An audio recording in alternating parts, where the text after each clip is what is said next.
नमस्कार दोस्तों, आपका स्वागत है हमारे चैनल पे। इस वीडियो में हम मेसोलिथिक एज यानी मध्य पाषाण काल के बारे में जानेंगे। मानव के विकास के क्रम में देखें तो ये दूसरी इम्पॉर्टेंट एज है।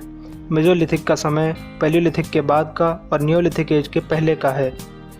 एक तरह से इस समय के लोग भी ज़्यादातर हंटिंग एंड फूड गैदरिंग करके ही पेट भरते थे, बट आगे चल के कभी उन्होंने domestication of animals and agriculture भी स्टार्ट कर दिया था, जिसकी बात हम आगे करेंगे।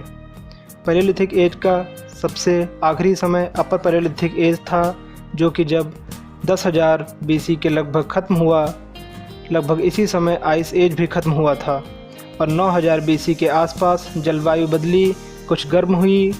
यही वो समय था जब जलवायु के बदलने के साथ ही पेड़ पौधे में और जंतुओं में भी काफ़ी चेंजेस आना शुरू हुए।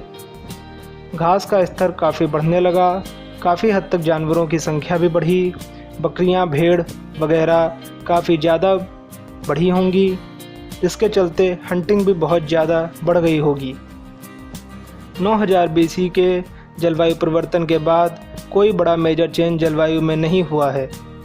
जलवायु के बदलने के बाद मानव ने नए नए एरियाज़ में जाना स्टार्ट किया होगा, जिससे उस समय के मानव ने पृथ्वी के काफ़ी हिस्से पे अपने कदम रख लिए थे।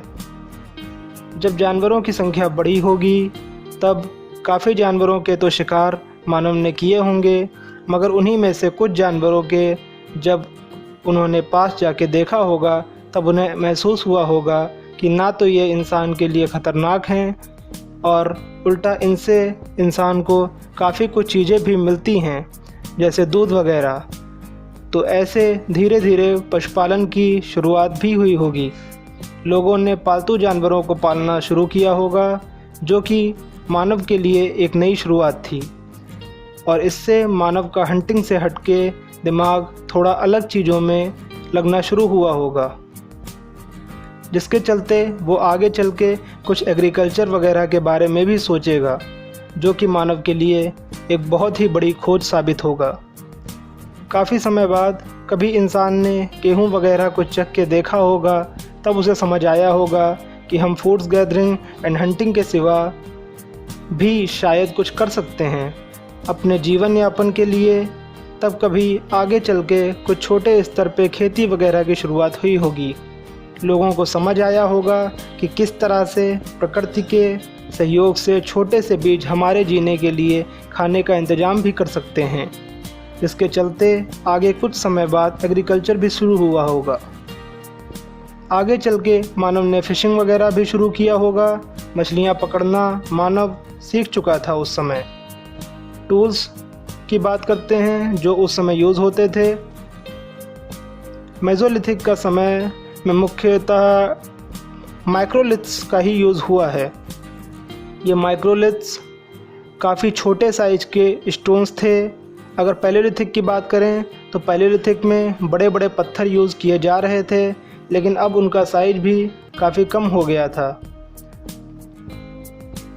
जिनका काफ़ी और भी कामों में यूज़ हो सकता था।